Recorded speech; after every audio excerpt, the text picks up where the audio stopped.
knowing that that voice is going to constantly tell you, but it's the suffering comes in when you actually think that that voice is who you are, Mm-hmm. and it isn't. And so by Mm-hmm. doing the work that Diane's pointing to, using the heal method, so hypnosis, right? Feeling the emotions, becoming aware, aligning with your authentic self, building a structure that actually makes you happy. I know you got into your hobbies, you started crocheting, you Mm-hmm. started doing things outside of work. You also made a hire in your business to take a lot off your plate. Like you started to put yourself first. That opened up spaciousness. You and your husband are going for walks. You're leaving your phone Mm-hmm. at home. Yep, yep. You're I planning leave your my phone. motorcycle trips, I've like been on the, all but I of forgot to this. take a picture for you. I went riding the other Oh, day. you Our went day that we spoke. Yeah, we riding. did. Oh, that's okay. I hope you had a great time. It was a Yeah, we beautiful did. The weather was weekend. nice. Oh. Considering that it's been so cold, to get a nice warm day was quite a treat, and we absolutely took advantage of it. And we kind of ducked out for a little while and just got some wind therapy in there. But I realized that, the only person that was body shaming me was me. Yeah, that's right. That's right. Yep. And that next level is that it wasn't even you. It was just that inner critic, that thing that women have that you're supposed to be perfect or else.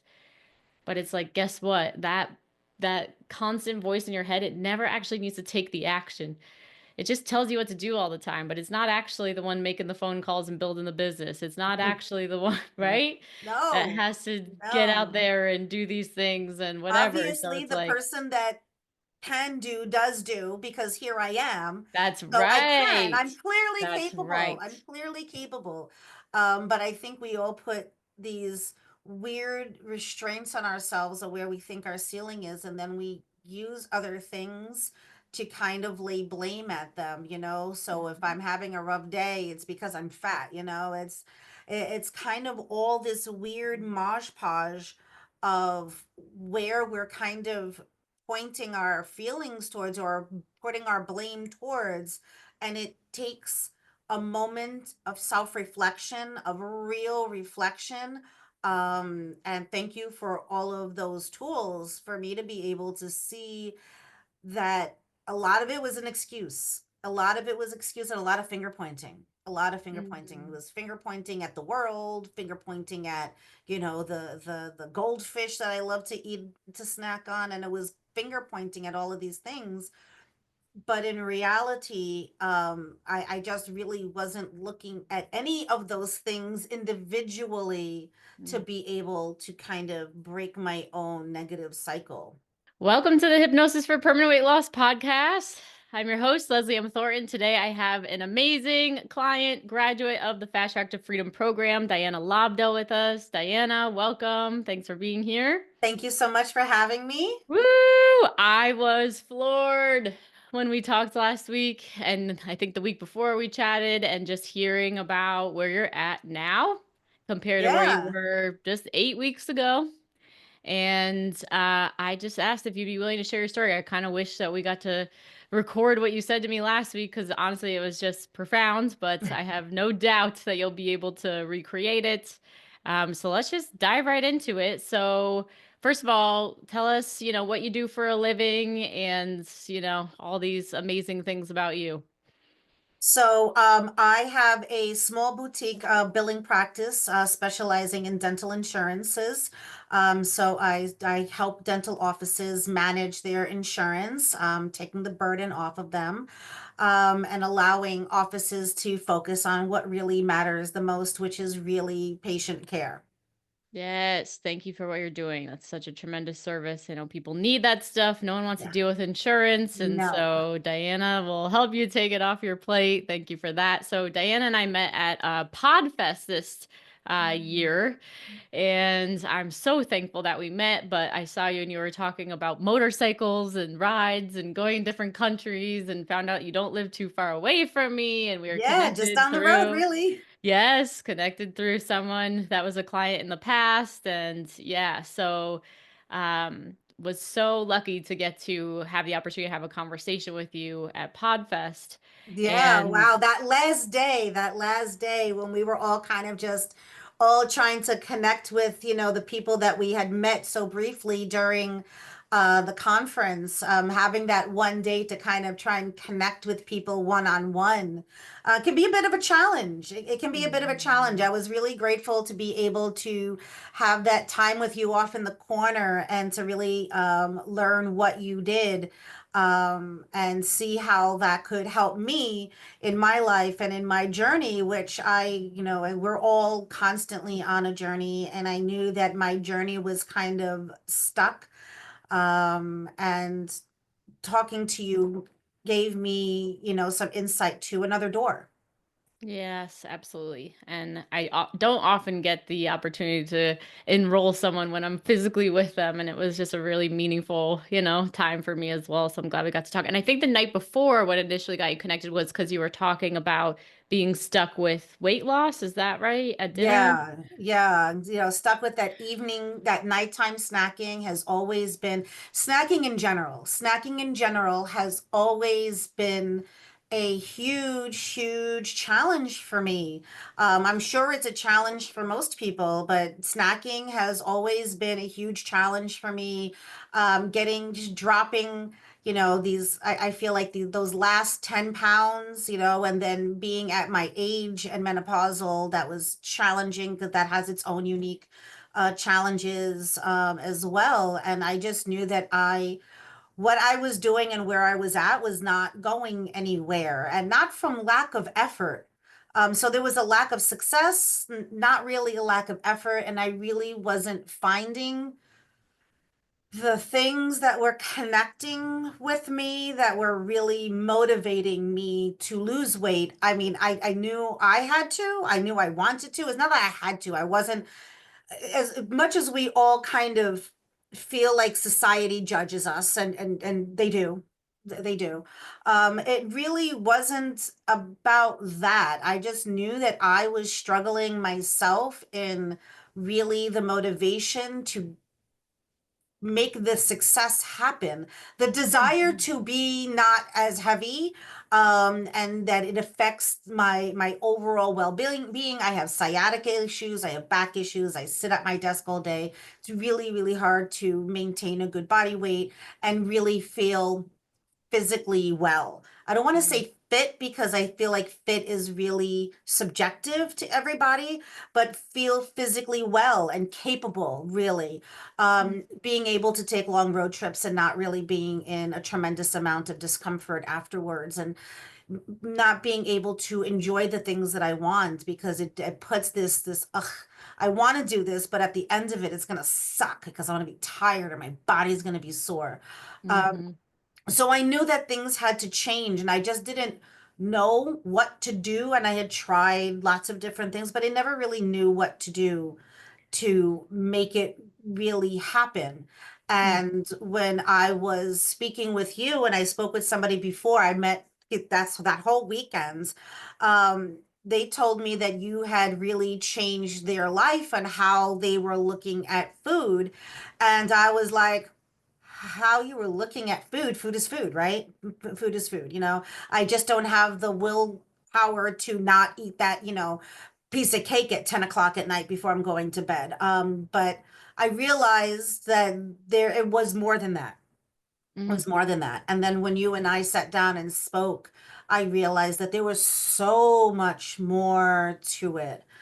So speaking with you that fateful Saturday, I had a realization that things could be different, that I could manage to get to where I wanted to be without it feeling like I'm on a diet and Yes. denying myself all the time, or counting calories, or counting points, or counting and logging and tracking. And I don't enjoy any of those things, and it made meals more challenging, more challenging. So Mm. they failed repeatedly over and over again.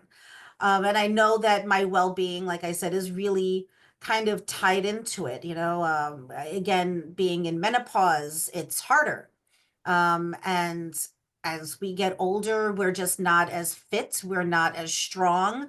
And it's more important than ever for me to really be focused on getting that weight down and under control and really paying attention to what's in front of me and not always feeling like I am going to fail at something because I have a meal in front of me and oh, I really shouldn't be eating that, but I'm going to eat it anyway.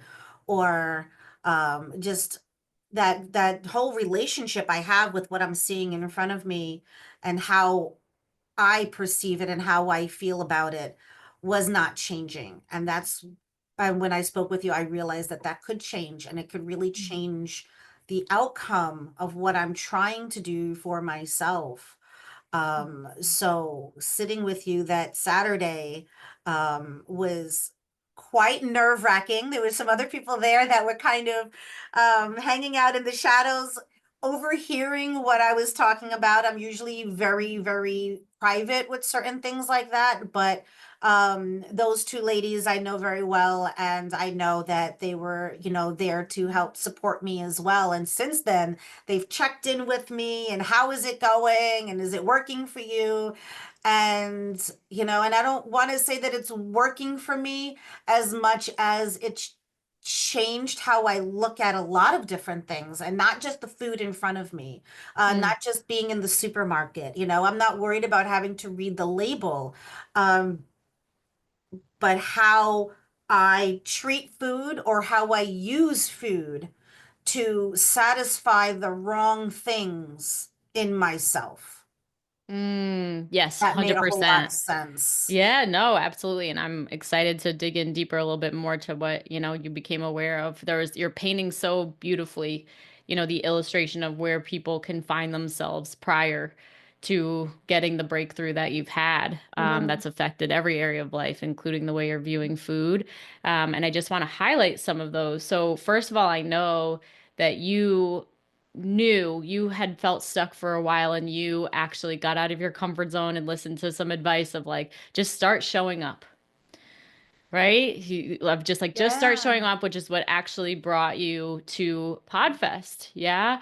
And I just Yeah. want to highlight Yeah. that first because even today I had someone who, despite circumstances, okay, it's like, oh, well, I don't want to book a call with Leslie because I don't have the finances, or I don't want to do that because I'm not actually, I'm not capable, whatever, it's not the right time. All of that kind of stuff. Those are normal human thoughts. So, and a lot of things that people will tell me about when they're struggling with food body weight is also like, well, I don't feel confident to show up to those social events because I'm insecure about my body and the way I look as well. So, all of that, the brain is going to tell you every story, right, possible Mhm. as to why you shouldn't show up or why now is not the right time. And I just want to invite anybody who's listening to take the action anyway, right? Any Absolutely. action towards, right? Any showing up towards what it is that you're looking for is one step closer, right? So whether you end up joining this program or not, it's just trusting that whatever energy is drawing you, right, that feels a little bit compelling, that Hmm. that is going to be your next step to give you just another nugget or another something that's going to lead you to where you need to go. But there's no transformation without action. So I just really first want to acknowledge Yeah. that you showed up, right? I And showed up. right? And you started having Yeah. conversations and you even and also you spoke up and you were willing to actually share openly and vulnerably with other people around you that you were just meeting that you were having challenges with late night eating, which then gave someone the opportunity to be like, "Hey, you got to meet Leslie." She really changed it and then here it is. So that's how the universe works. I had somebody say like, the universe is going to give us what we need to go, but we need to meet it halfway. Hmm. So unless we actually take the action to be like, hey, I'm showing up, I'm booking the call or whatever, we can't expect that everything's just going to happen for us. We need to also take the Hmm. action to get there. So that was beautiful, right? That all came together for you. And then having that conversation. And I remember you talking about some of your other challenges along with the late night snacking and that kind of stuff. And you had this awareness that this year had to be about you somehow, right? And you knew that you needed to start. Is that right? What was it in your words? Yeah. La- I last year was a rough year for a number of reasons. There were some snafus in business. My business itself, I started really late in life. It's not like I've had this business for 30 years, so I started it later in life. And like with any new business, I had some business struggles. I've had, just some overall kind of putting my own feelings on the back burner, situations happening. And I knew going into this year that I was going to make some decisions for myself. And I started planning for that last year. Going into what you said about like, sometimes people, it's about finances too. And I had put away money to work on some other things, and of course we've all paid into all kinds of different weight programs and diet foods, and when I thought about it, all of that, I realized that, okay, well, I have this money that's sitting there that was supposed to be for something else, but am I going to need that if I do this? So I prioritized. I knew that I had to prioritize myself. I had the funds available put aside for, like I said, something else. And I said, you know what? I am going to reallocate those funds. It's still going towards the same goal, right? Mm, That goal was about me feeling better about myself. So going into 2025 and knowing that I was going to refocus on myself, and then as you so aptly mentioned, we have a friend who told me just to show up, because showing up has always been a problem, and that has to do with the personal self-image. So I wouldn't go to a lot of conferences that would obviously help me better my business and help me better, just myself, from a business perspective, more knowledge and such. So I took the advice and I showed up, and so much more happened because I made that decision. yeah, Because I made the decision, even before I showed up, I made the decision to show up. And because I made that decision, knowing that 2025 was going to be the year that I refocused, when I did show up, I feel like I got even more out of that conference than I ever planned. Because Podfest, who knew that we were going to be making the connections that we did at a Podfest? And it was funny because I wasn't even gonna go. I was like, I don't do a podcast. No, I have mhm. no need to go to this conference. She was like, just come. There's gonna be lots of people in the industry. Yes. Just come. Ah, Just show up. yes. And it So glad you really did. gave me a very different kind of perspective on what that really meant. I met Mhm, some really great people, yourself included, during that conference. mhm. I have had a huge, eye-opening in several aspects, by meeting so many different people. Um, and it was easy from that point to like kind of just keep going. It was like a Right, that this first like I had action outside of the started climbing the resistance. Yes, ladder and I had this momentum going. So I yes. felt like Mhm. that was a great time to just say, you know what? I'm feeling it right now. I'm gonna do this. Good, And thank you for saying that. I think that helps so many people because it's that first action that could also often bring so much resistance up, but once you start climbing the ladder, right, it starts to build and it gets easier and easier. I love that. So I and also I'm wanna not bring gonna us. lie, had Mhm. I said we'll talk about this next week, I don't know that I would have followed through. Yeah, good. Absolutely, and that's the case for so many of us, Yes. right? That's why Because I we say that. I knew that if I walked out of that conference, if I got on the plane Mhm. without booking with you and setting it all up, I knew that it wasn't really the chances of me pushing it off were going to be even greater. So it was That's right. really vital to accept that feeling that you get, that this is the moment, Oh my god, walking that's into that moment. amazing. Yes, and I love that you listen to that because it's true, right? We're all busy, especially as business owners, and then we just go right back into, like, putting myself on the back burner, I'll do it later, but it's like, later ain't coming. We got to do it now. We got to, so that's like the future is starting now is a quote that I used to say. It's just like, it's now. Now is the time. As a coach, that's our job is to really not have people live in mundane someday, one day, I'm going to Mhm. do that thing or put myself first or, right. It's like, no, we don't know when that it's now. Mhm. We don't have time to waste, especially not to put ourselves last and on the back burner. That's why I became a coach, was because I saw people when I was working as a nurse in the hospital with these diseases, right, around 40s and 50s. And that's oftentimes at times that women will get diseases is because we've been suppressing and putting ourselves on the back burner and are not Mhm. taking care of our mental and emotional health for decades, Mhm. and just working and distracting and right caretaking and everything that amazing women do. And I was like, no, I need to get to these humans before they end up in the hospital saying, I wish I did so many things different, you know? Yeah. So for anyone listening, it's like, it's now, just take one action now. And that's what this podcast is really here for. So I want to go bring us back to the couch. So as you were talking, some of the other things with late night eating, you were also talking about procrastination, and that you would start your days and you would know, because this is the other point you're beautifully bringing out, Diana, is how you knew all the things you should be doing. We all know what it is, but why am I actually not doing it? And you talked about how it'd be procrastination, and like you'd look down, you started with your coffee and you had like all these like, okay, I'm going to get down to business, and 2 hours would go by and you hadn't really started yet or something like that. And then it sounded like with, what you're sharing was like the shame would kick in.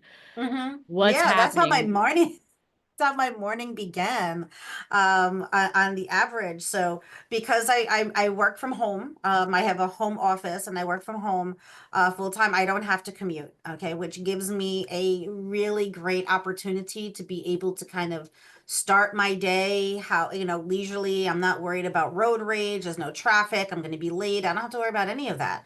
I don't even set an alarm. I'm always up by 7 o'clock in the morning. I'm always making my coffee before 7 o'clock in the morning. And it gives me a moment to go into the living room and sit down. I'll turn on the television. I'll watch a little bit of news, catch up on some stuff for the day, and then I'd kind of be sitting there and having my coffee, and all of a sudden hours pass, an hour and a half, and now it's encroaching on 9 o'clock, and all of a sudden I'm like, and it was just so easy. Okay, another 10 more minutes, another half an hour. And I would somehow lose my motivation because I sat doing nothing for 2 hours in the morning. So I realized that I'm starting my day. I'm setting the tone for my day by procrastinating the Mm, start of my work. Yes, it's mm, great to be able to sit down and have a cup of coffee in peace, but maybe it shouldn't be taking me an hour and a half to drink that cup of coffee. Maybe I should sit there, I should have my coffee, drink it, finish it, and then mosey on over to my office and sit down, regardless of whatever time it is.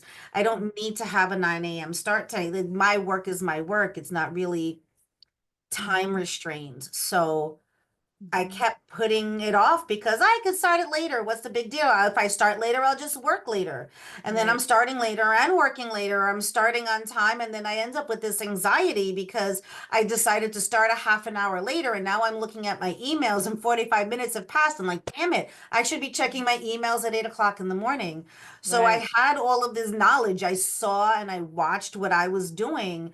And I Mhm. knew that it wasn't the best way to handle my morning, and yet I continued to do it. Right. So I realized that I just kind of have to start not just looking at my diet and meal planning, but looking at my entire day and how I approach my entire day and everything. Yeah, and I And would also just add to that, like prior to us getting to being able to actually put in place, and I see this a lot where it's like we want to have a lifestyle where there's more freedom, right? And it's amazing that you start your own business and we can make our own schedule and that kind of stuff. But then we lose that previous structure from when we were employed by someone else Mhm. that kept us accountable. And so then we can feel a little bit trapped or right not able to Yeah. perform the way we want to, and Yep. then that's where it can start this shame cycle. And that voice inside of our head that says, what are you doing, why are you doing this, like you should be doing this, and da da da, and like, oh, now the time is gone. And then that creates a lot of weight on the body. I just worked with a client today and she was saying like, oh, I kept feeling like it was my physical weight, but like after we just did that, unconscious mind clearing tool, the emotional weight has lifted. And now I feel so much lighter. And it's like we don't even realize that emotional lightness was kind of the thing that we wanted more than anything. And then from there, yes, our physical actions become more in alignment with those that lead to weight loss.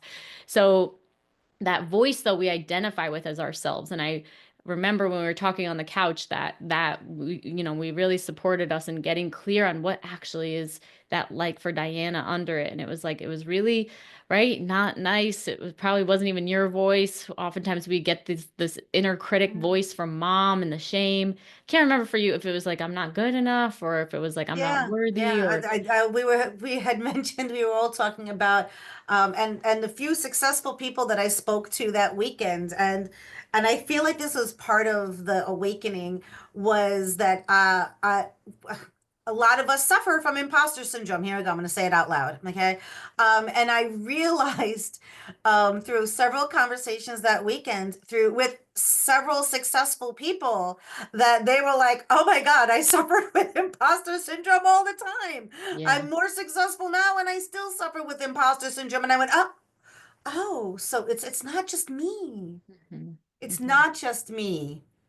Oh, okay. So I'm not this rare, dragon that, I'm the only one that's experiencing these things. No, these are things that normal business people go through when they're creating something new from scratch or trying to enter into, an area that they weren't in previously. We all kind of feel a little bit afraid, but if we just show up, we get to meet other people and realize, oh, it's not just me. Oh, Yeah. this feeling is okay. Mhm. Okay, it's going to help drive me. Okay, now I Yeah. know how to reuse those feelings.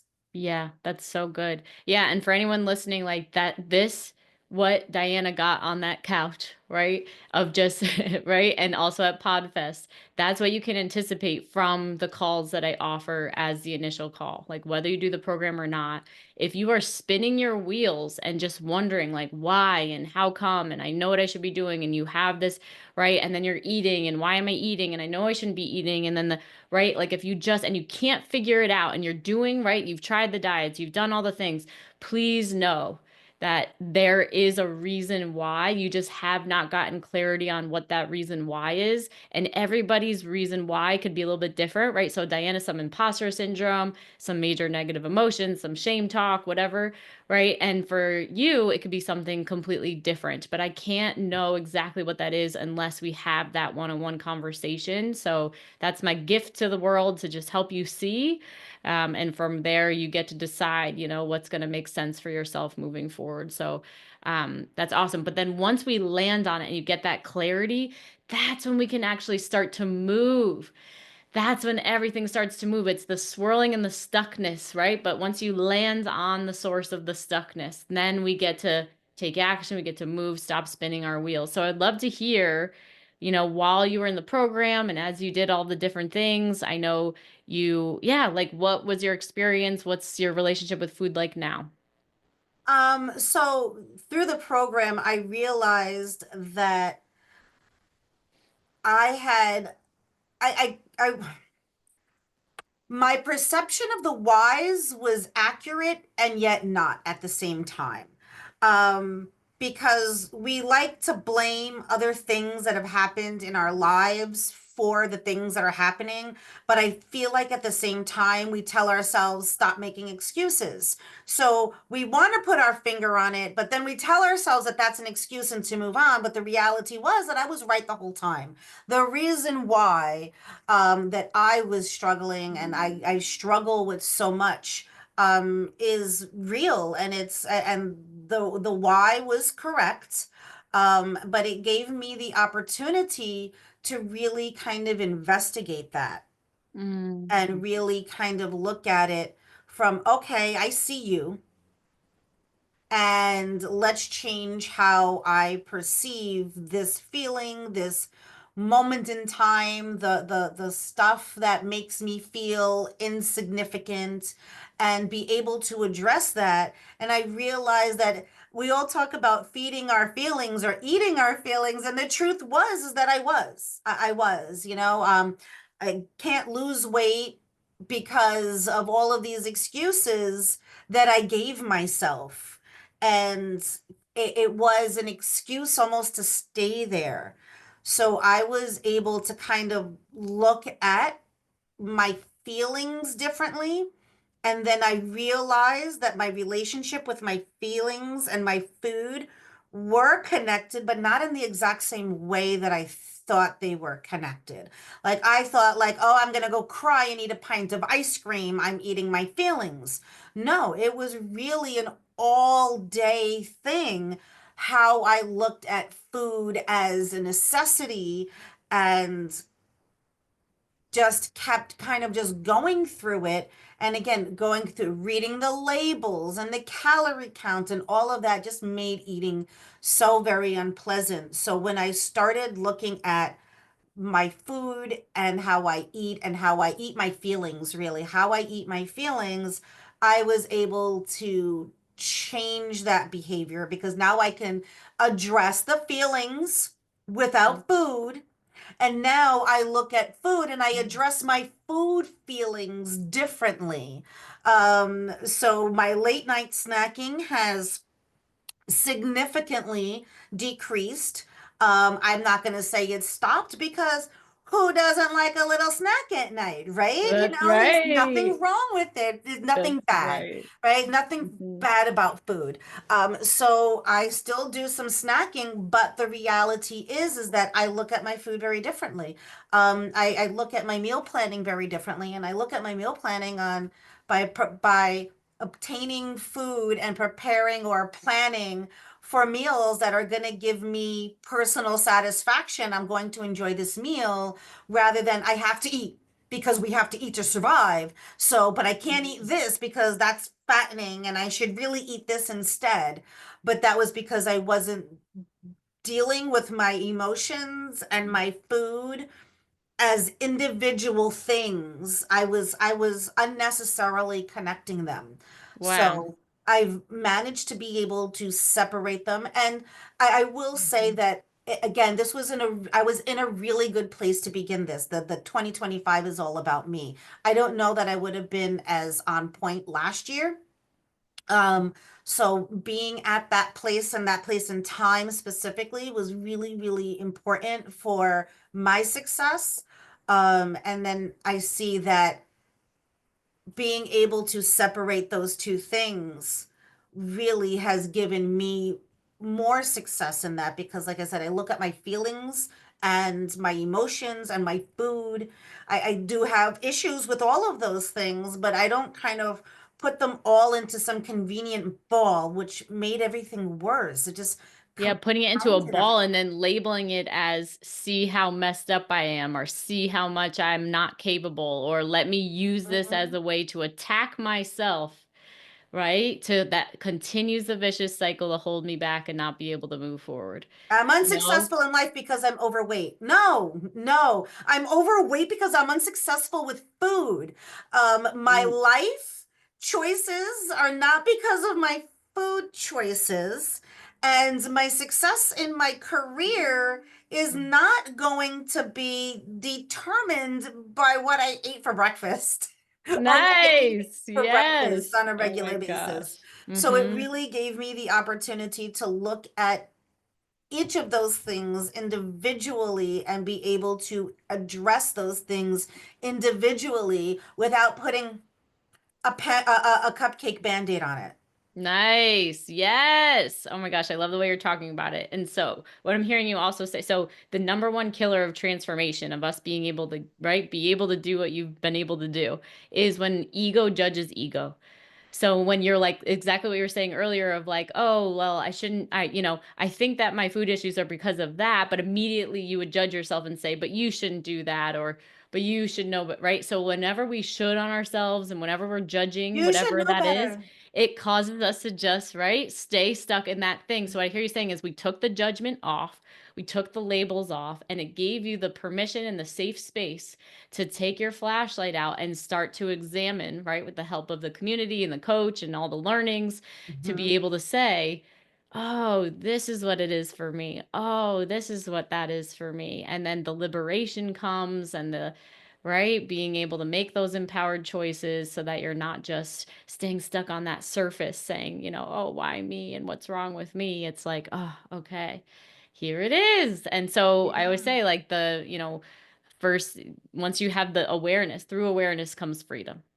Yeah, yeah. And And so I hear that you got the awareness. when we Mm-hmm. were having meetings with other people, I was able to see, and again, not my first weight anything rodeo, Mhm. but it was very different how we were really focusing on emotions rather than focusing on our emotions about food, which is what I'm used to when dealing with weight and weight loss is, everybody, how are you looking at your food? Make sure that your the size and the plate that you use and the calories and the numbers. Oh. And I'm like, and it wasn't about that at all, really. Mhm. It was really about, you know, why am I going to go get that snack? I'm not even hungry. I told you one day I was having a conversation with my husband in the kitchen. He had worked late. I had already had dinner. He was making himself something for dinner. So I was having a little conversation with him, and there was just something on the counter, something snacky on the counter. And as we were talking, I reached over a bunch of nuts. It was a container of nuts. I grabbed the nuts, I put a handful of nuts, and I start eating the nuts. And I stopped, and I'm like, why I'm not even hungry. Mhm. Why is this even in my hands? Why am I hungry? And I realized at that very moment, that specific snack wasn't about I was feeling crappy that day, something went wrong, I was feeling insignificant. No, I was standing there talking to my husband, twiddling my thumbs, and I realized, oh, I need something to do with my hands. My Mhm. hands needed an activity. It wasn't even about the hunger or my stomach or the feelings. Mhm. I just needed to do something with my hands. And that's Yeah. what ended up happening. I ended up reaching for a snack, for something to do while I was talking. So, learning that I don't always have to be in motion is Mhm. definitely a new thing for me. And it's still things that I'm kind of working through, of course. Everything is a journey. Journeys don't end. They just, kind of morph a little bit. You take different avenues, different roads, a highway from time to time, but the journey is the same. So I just look at when I'm snacking, why am I snacking? And I've just done better at the store, and I don't bring those. I still bring snacks into the house, but I'm definitely not stocking up the pantry with snacks. And Yeah. I'm getting better snacks, and I don't feel dissatisfied. I don't feel like when I have an orange or grapes as a snack, I don't feel like it's a diet anymore, a diet food. Yay. Yay. I love that. Yep. So you got out of that diet mentality. Yeah. Yeah. And And I so this, actually enjoy the fruit more yes. now. Right? So when we take off all the mental judgments and this food is good and bad and healthy and not healthy and I'm bad if I eat this and I'm not bad if I don't eat this, right? We as human, when we're dieting our whole lives, we create these huge labels, right? Where every single eating experience is means, see, I can't control myself. See, I this, that, blah, blah. This is healthy. That's like we just put these huge labels. So again, we never were taught. 80% of women go on their first diet by 10 years old. So it's like we never got a chance to actually learn or become aware of why do we eat what we eat? How does our body actually feel when we eat certain things? We just immediately, right? Society kind of hypnotizes us right from the gate of saying good, bad, right, wrong, right? Here's the Yeah. the exact table of how much we're supposed to eat and only a little bit of sugar and this many fruits and vegetables. And we try our whole lives to just mechanically get ourselves to do the right thing. But we never actually got to learn. And this becomes that safe place. My thing that I've been talking about so much has been about how the inventor of Weight Watchers, she became the inventor of Weight Watchers. She was following a super strict like food addiction program and like zero wiggle room. You could never have sugar. You could never have, right? One of the ones that I followed in the past. And one day she got so stressed out that she locked herself in the laundry room away from her family and ate a whole box of Little Debbie's cakes. And then she went to her weigh in for the food addiction program, whatever she was following, and she still lost a little bit of weight, but they kind of shamed her because she didn't lose as much as she should have if she followed the plan. So she goes and tells her friends, hey, I ate a whole box of Little Debbie's cakes this past week, and I lost some weight. And they're like, oh, you lost weight and you ate a whole thing. Like, tell us how. So that's how Weight Watchers was born, of like, you can still have all the Little Debbie's cakes or whatever, right? And lose Mhm. weight as long as you do it like this. But my question is, how come they never asked why she locked herself in a laundry room in the first place to eat a whole box of Little Debbie's cakes? No. And honestly, and the problem that I had with that was I was rewarding myself for good behavior with food. So you get all of these points, right? And then at the end of the week, That's if you've right. stayed within and you've done all your exercise, you get these bonus points, and then now I can binge on Right, it. something about it, It and their just, business plan with yeah. Weight Watchers is counting on everyone coming back for the rest of their lives because it doesn't work. 95% of people that lose with diet and exercise, they gain it back within 5 years, Mm-hmm. and a lot more than what they initially had to lose. So, at what point do we wake up as a society and say, this is bogus? This is not the answer? It's like we got to look at the root cause. And so I love that it sounds like you were able to unpack each eating experience, right? That time in your husband and you grab the nuts. So instead of just labeling it as, see, I'm a food addict or I can't, it's like, oh, what is this? Oh, it's my hands. Oh, it's this. So then we get to, just see it for what it is, not add any drama to it. And then Mm-hmm. we learn from it and say, what are we doing instead? Or, right, is this okay with me? Is this not okay with me, etc.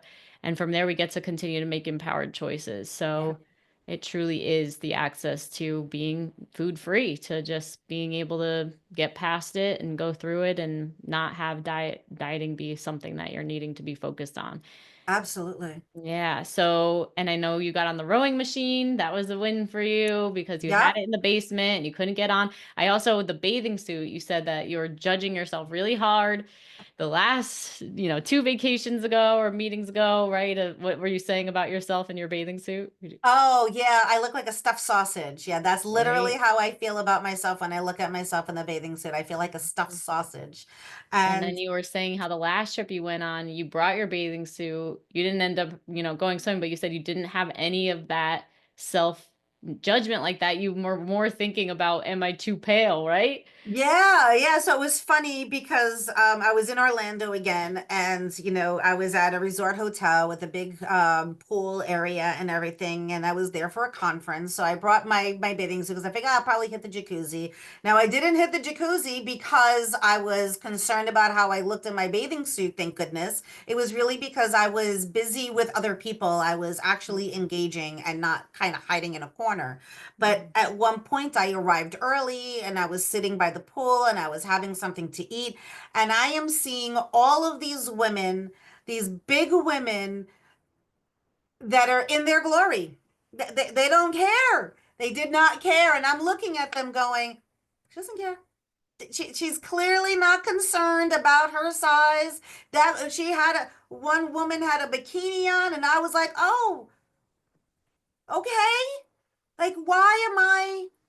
Yes. So, Because I don't look yes. like a model. I am worried about that.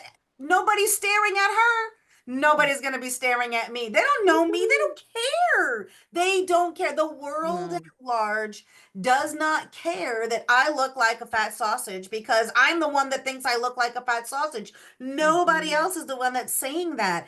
And I looked at other people that are not models just enjoying their lives, enjoying the pool, enjoying the sun, enjoying being with other people. And if they're having body identity issues, they weren't sharing it there at that moment. They were just in the moment. They were living their moment. They were at the pool just having a Mhm. good time. And I was like, that is where I need to be. And then I realized I'm like, oh, I'm not really even caring about the fact that I think that I would look chubby in my bathing suit. I was like, I'm really pale.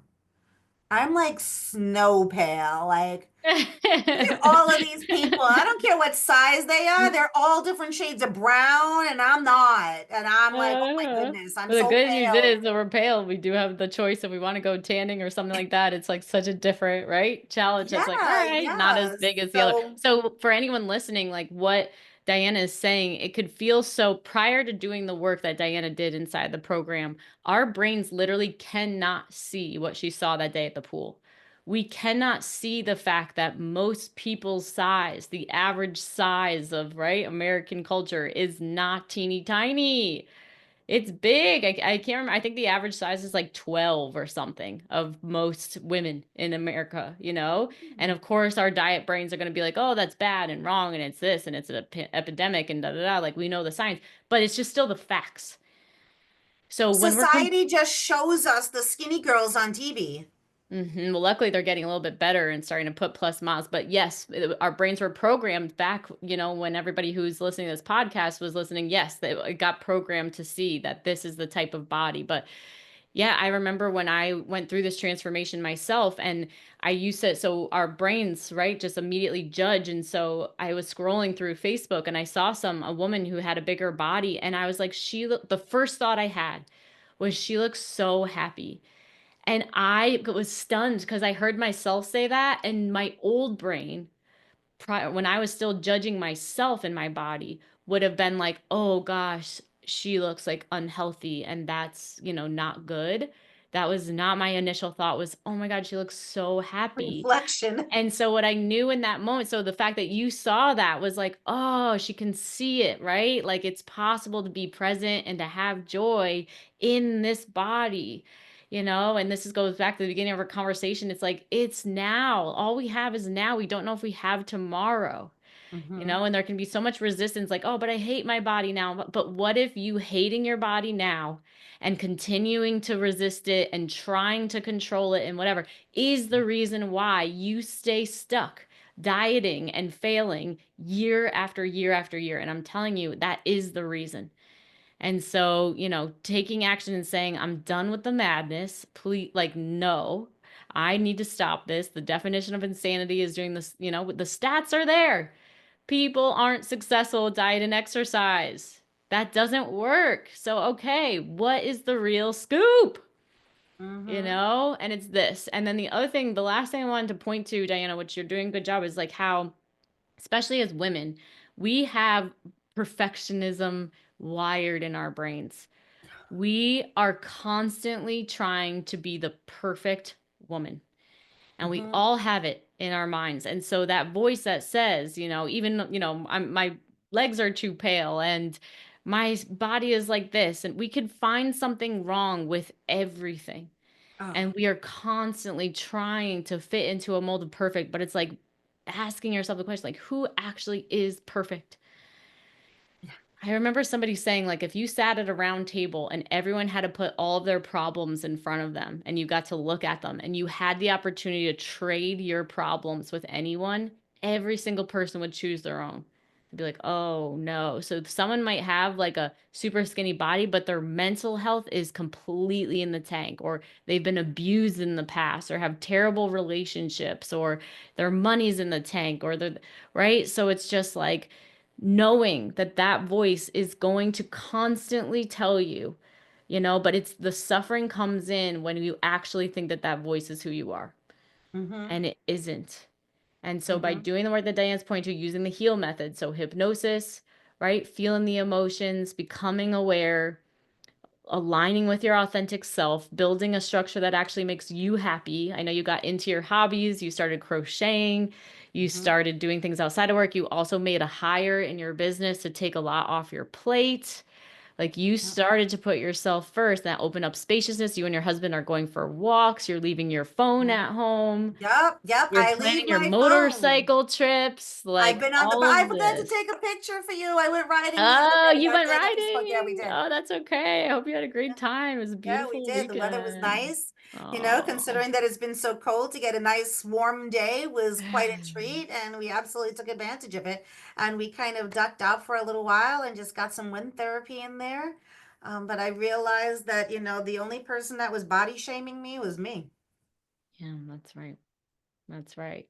Yep. And that next level is that it wasn't even you. It was just that inner critic, that thing that women have that you're supposed to be perfect or else. But it's like, guess what? That constant voice in your head, it never actually needs to take the action. It just tells you what to do all the time, but it's not actually the one making the phone calls and building the business. It's not actually the one, right? That No, has to get out no. there and do these things and whatever. So Obviously, it's the like, person that can do does do because here I am. that's So I can. right. I'm clearly That's capable. right. I'm clearly capable. But I think we all put these weird restraints on ourselves of where we think our ceiling is, and then we use other things to kind of lay blame at them, you know? So if Mhm. I'm having a rough day, it's because I'm fat, you know? It's kind of all this weird mosh podge of where we're kind of pointing our feelings towards or putting our blame towards. And it takes a moment of self reflection, of real reflection. And thank you for all of those tools for me to be able to see that a lot of it was an excuse. A lot of it was excuse and a lot of finger pointing. A lot of finger pointing. It Mhm. was finger pointing at the world, finger pointing at, you know, the goldfish that I love to eat to snack on, and it was finger pointing at all of these things. But in reality, I just really wasn't looking at any of those things individually to Mm. be able to kind of break my own negative cycle. Yeah. And get your power back and be in Yeah. this amazing space you're in. I'm so happy. And I'm sure that's positively impacted your business. I know you, okay, this, we didn't even talk about this as we close out, but like, as you're building a business and you're working with customers and they're trusting you and they're spending money with you, right? It can bring up so much, right? If you have an unhappy customer, it can be paralyzing, and you let me know that like you just recognize like this is not about me. Like you got the freedom Hmm. I so do you took want to just say? everything so personally. Um, Not everybody's happy all the time, That's and it's right. not always somebody else's fault. And sometimes we kind of project our anger or our angst at the wrong people. And sometimes, we'll get a complaint in our own attempt at perfection and getting everything right and delivering that best customer experience. We get a complaint, or not even necessarily a complaint, but a concern even, and we tend to blow it out of proportion ourselves and see it as more than it really is, or allow somebody to blow something else out of proportion that Mhm. is really not all that it's really kind of being cracked up to be. So I realized that my fear of negativity or unhappiness from a client is not going to be solved by keeping this super tight knit little circle and not growing. I can Mm. still give that very personal customer experience and still grow a bit and have more clients and more people and have more and not really have it take away from the final product. I'm not with these people 24 hours a day. We don't live together. I provide a service. I provide that service well and successfully. I'm very open and communicative with my clients. I believe in full transparency. So I deliver everything that I promise to deliver with a smile. And when something doesn't go wrong, if a payment was missed or something, oh, we forgot to check on that one thing on time. Okay, things happen. We're all human beings. Things will kind of slip through. They don't completely fall through the cracks, but sometimes things will end up a little bit delayed. And we all have to understand that life is imperfect. Things are That's not right. going to always happen on the perfect, smooth avenue that we want them to happen on. And if somebody is really that upset about a small bump, they're probably not upset about that small bump. They're probably upset about something else. And that small bump is just the target Mm. of all of the anger that's going on. And I have to realize, and I have to kind of take a step back and realize it's not all about one person. And how I grow can impact my clients, but not if I do it thoughtfully. So I'm doing it thoughtfully.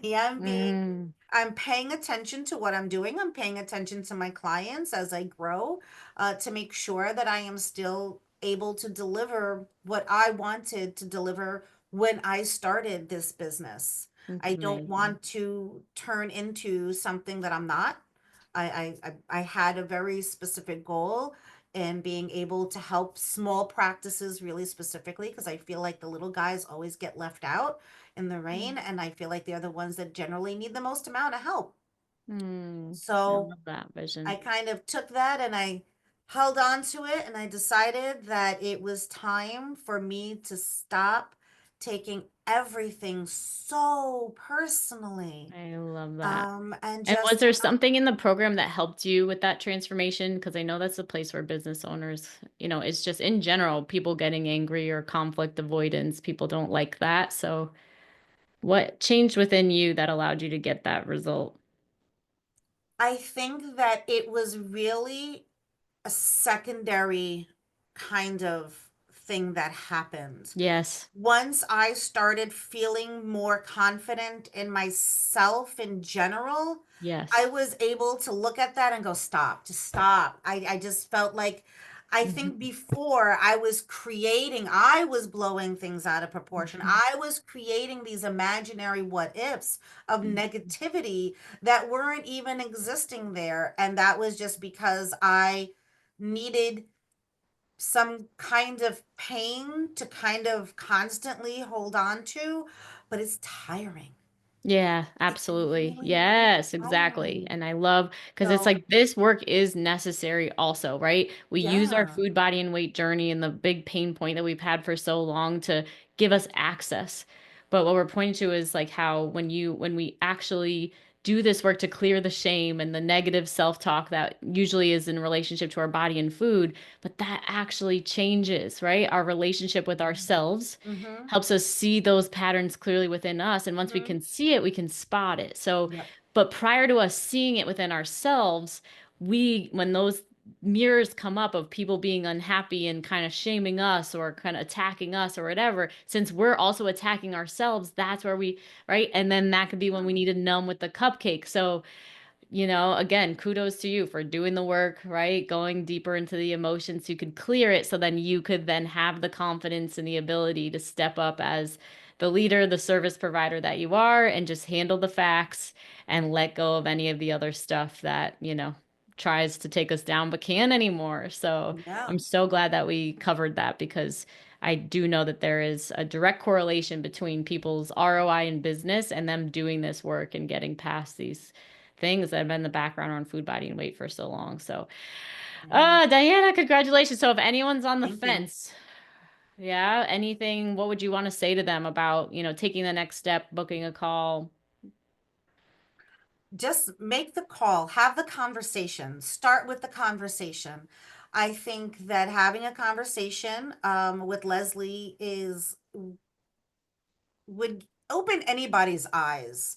Um, you help people kind of just have a better insight on themselves. And I would definitely just say, just have the conversation. If you're on the fence, if you're not even on the fence yet, you're climbing the fence, you're looking at the fence, just have the phone call. If you're unhappy with yourself and your food and you've been battling this for that long, then just have the conversation. If you've tried before, then what's trying again? You clearly have the desire, so try again. Try again, Mm. have the conversation, and maybe this is the thing that really finally sets you free from that negativity and that guilt that we all feel, and that self-loathing and that self deprecation that we constantly do to ourselves. um so being able to do better in business starts with feeling better about yourself, really. Yes, thank you so much for that. I know when we got centered before we recorded the podcast, you said that the message you really wanted to spread was that we're all good enough. Yeah, we are. We're all good enough. We all have baggage. We all have Mhm. baggage, and we have to, And we can't always just shed that baggage. We have to keep it around as part of who we are. You know, all the bad things that have happened, whatever, it's a part of who we are. But Mhm. even if we carry it with us, we don't have to let it hurt us, you know, Mhm. so we're good enough to not have to worry about what other people think about us. Like we feel good about ourselves. We deserve to be successful. We deserve to be happy. We deserve to have good families. We deserve all the Mhm. things. There's very few of us that have done horrible things that really don't deserve. But the average person, we all deserve all the things. We deserve to be happy. We deserve to be successful. We deserve all of it. We Mhm. deserve it. We all deserve it. Oh, it was such a good message. Yep. So just take the action, take the next step, learn from Diana of, right, getting out of the comfort zone, just show up and let the Just show magic up. start to unfold. It all gets to be done when you just show up. So, Yeah. oh, thank you so much. And if Just anyone show is up and keep an open mind. keep an open Whatever you mind. think is the Mhm. right way, you're probably wrong. And that goes Cool. for anything and everything. I can keep an Yeah, open mind. that's I so accept good. every single day that there is something that I could be thinking is the truth or the facts, and it could be wrong. So when we walk into every single day accepting that I don't know it all, That's right. And and that's what today makes could life be a so learning day, fascinating. Yeah, that's what makes then life so fascinating too. yeah, that's really helpful, is Mhm. just knowing that every day is a learning day and we can learn something new every single day. And whatever I thought I knew it all yesterday, that was not true. And it's not true today. And tomorrow will be another day as well. Absolutely. Yeah, I wish more people had that mindset, and I think that also goes to show, right, when you had the money allocated for something different, but then you learned something new and you made a new choice. So there can be different avenues to get to the same. So staying open, Hmm. and being willing to have that, behavioral flexibility and trust in the process is just so awesome. So thank you. It's so Thank you, inspiring to speak Leslie. with you. Absolutely. Thank you so much. My pleasure. It's been amazing to coach you. And if anyone is a, small business owner that needs help with insurance, where can they find out about you? Oh, they can go right to my website, www.betterpracticesolutionsllc.com. You can Google me. I'm on Facebook, Better Practice Solutions. I'm also on LinkedIn. Or you can call me 347-732-4685. I specialize in the Northeast, in the area that we live in, but it's a big country, so I'm open to clients anywhere in the US. But I love my small offices. If you're a small office and you think that you're not big enough to need an outsourced billing company, that's not true. That's not true. Learn something new today. Everybody can use a little bit of help Mm. and in many different things. And so, the size of your business doesn't matter. If you need help, you need help. Call me and I'll have happy to help you figure out what your needs are. Oh, it's amazing. Definitely. We'll make sure we put all your info in the show notes. Diana, Thank thank you. you so Thank much you. for being here. Congratulations. Can't wait to hear about your motorcycle trip in different countries coming up and in the summer. But thank you, thank you, thank you. We appreciate you. Thank And you. for anyone listening, you heard her right out of her own mouth, right? So That's you're right. enough. Take the action, book the call. What's the worst that could happen? Just show up. Love you guys Just so show much. up. Yes. We'll see you for the next episode. Bye. Thanks. Bye. If you are serious about taking action on your struggle with food, body, and weight, then this is for you. Go ahead and text the word hypnosis to 855 Be Alive. That's 855 232 5483. Immediately after texting that number, you will get access to our free training that will tell you why you can't figure the food, body, and weight thing out, why you can't keep weight off even after you've been successful in the past, and how to actually overcome it, including a mini hypnosis session at the end. Don't miss out. Text the word hypnosis to 855 Be Alive. That's 855 232 5483.